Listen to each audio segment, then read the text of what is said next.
ಗುಟ್ಕಾ ತಿಂತೀರಾ? ಹಾಗಿದ್ರೆ ಮಿಸ್ ಮಾಡದೆ ಈ ವಿಡಿಯೋ ನೋಡಿ.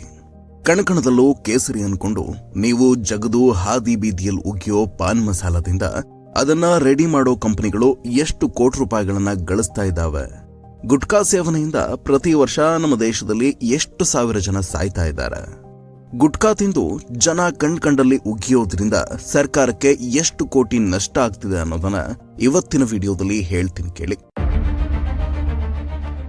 ನಾವು ಭಾರತೀಯರು ವರ್ಷಕ್ಕೆ 46,621 ಕೋಟಿ ರೂಪಾಯಿಗಳನ್ನ ಗುಟ್ಕಾ ತಿನ್ನೋಕೆ ಖರ್ಚು ಮಾಡ್ತೀವಿ.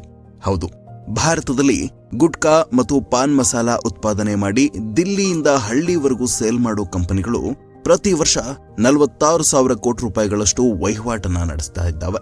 ನಮ್ಮೂರುಗಳಲ್ಲಿ ಒಂದು ಜ್ವರದ ಮಾತ್ರೆ ಸಿಗುತ್ತೋ ಇಲ್ವೋ ಗೊತ್ತಿಲ್ಲ, ಆದ್ರೆ ಗುಟ್ಕಾ ಪ್ಯಾಕೆಟ್ ಮಾತ್ರ ಖಂಡಿತವಾಗಿಯೂ ಸಿಗುತ್ತೆ.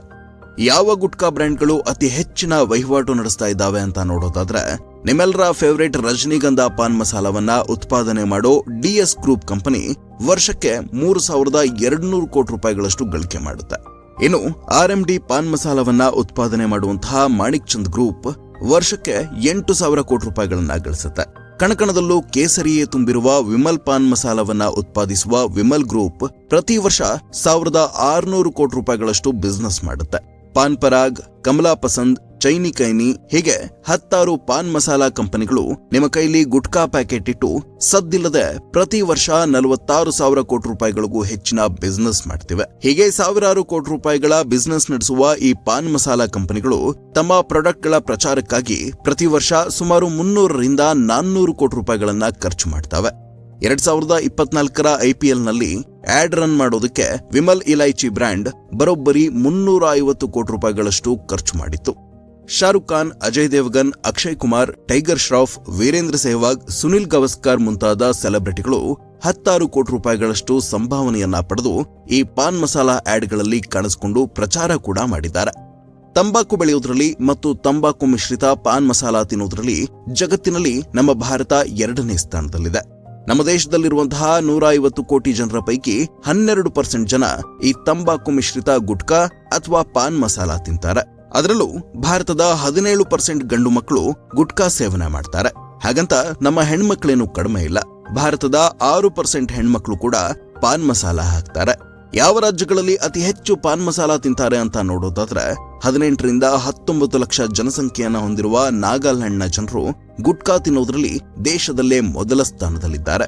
ಅಲ್ಲಿನ 30% ಜನ ಗುಟ್ಕಾ ತಿಂತಾರೆ. ಅರುಣಾಚಲ ಪ್ರದೇಶದಲ್ಲಿ 29.1% ಜನ, ಒಡಿಶಾದಲ್ಲಿ 23.2% ಜನ, ಮಧ್ಯಪ್ರದೇಶ ಮತ್ತು ಉತ್ತರ ಪ್ರದೇಶದಲ್ಲಿ 19.2%, ಅಸ್ಸಾಂ, ತ್ರಿಪುರಾ, ಗುಜರಾತ್, ಜಾರ್ಖಂಡ್, ಮಹಾರಾಷ್ಟ್ರ, ಬಿಹಾರದಂತ ರಾಜ್ಯಗಳು ಅತಿ ಹೆಚ್ಚು ಗುಟ್ಕಾ ಬಳಸುವ ರಾಜ್ಯಗಳ ಟಾಪ್ 10 ಲಿಸ್ಟ್ ನಲ್ಲಿವೆ. ಹಾಗಂತ ಕರ್ನಾಟಕದವರೇನು ಕಡಿಮೆ ಇಲ್ಲ. ನಮ್ಮ ರಾಜ್ಯದ 10.4% ಜನರು ಗುಟ್ಕಾ ತಿಂತಾರೆ ಅನ್ನೋ ಅಂಶವನ್ನ ನ್ಯಾಷನಲ್ ಫ್ಯಾಮಿಲಿ ಹೆಲ್ತ್ ಸರ್ವೆ ಬಹಿರಂಗಪಡಿಸಿತ್ತು. ಇನ್ನೊಂದು ಆಘಾತಕಾರಿ ವಿಚಾರ ಏನಪ್ಪಾ ಅಂದ್ರೆ, ನಮ್ಮ ದೇಶದಲ್ಲಿ 18 ವರ್ಷಕ್ಕಿಂತ ಕೆಳಗಿನವರಿಗೆ ತಂಬಾಕು ಉತ್ಪನ್ನಗಳನ್ನ ಮಾರಾಟ ಮಾಡಬಾರದು. ಹಾಗೇನಾದ್ರೂ ಮಾರಾಟ ಮಾಡಿದ್ರೆ ಅದು ದಂಡಾರ್ಹ ಮತ್ತೆ ಶಿಕ್ಷಾರ್ಹ ಅಪರಾಧ ಅಂತ ಕಾನೂನಿದೆ.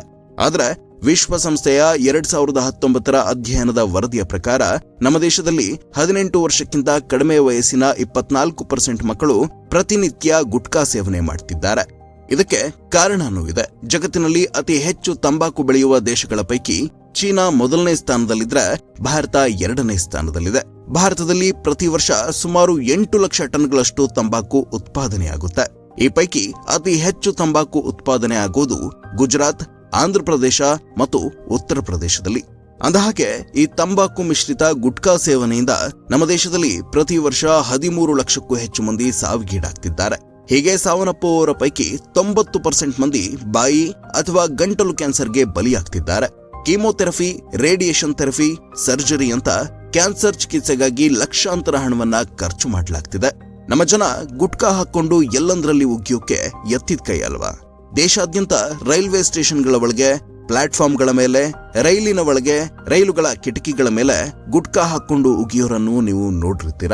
ಹೀಗೆ ಉಗಿದ ಗುಟ್ಕಾದ ಕಲೆಗಳನ್ನ ಅಳಿಸೋಕೆ ರೈಲ್ವೆ ಇಲಾಖೆ ಪ್ರತಿ ವರ್ಷ ಬರೋಬ್ಬರಿ 1,200 ಕೋಟಿ ರೂಪಾಯಿಗಳನ್ನ ಖರ್ಚು ಮಾಡ್ತಿದೆ. ಇದಾಗಿತ್ತು ತಂಬಾಕು ಮತ್ತು ಪಾನ್ ಮಸಾಲಾದ ಕತೆ. ಇಂಥದ್ದೇ ಮತ್ತಷ್ಟು ಕತೆಗಳ ಜೊತೆ ಮುಂದಿನ ವಿಡಿಯೋದಲ್ಲಿ ಭೇಟಿಯಾಗೋಣ. ನಮಸ್ಕಾರ.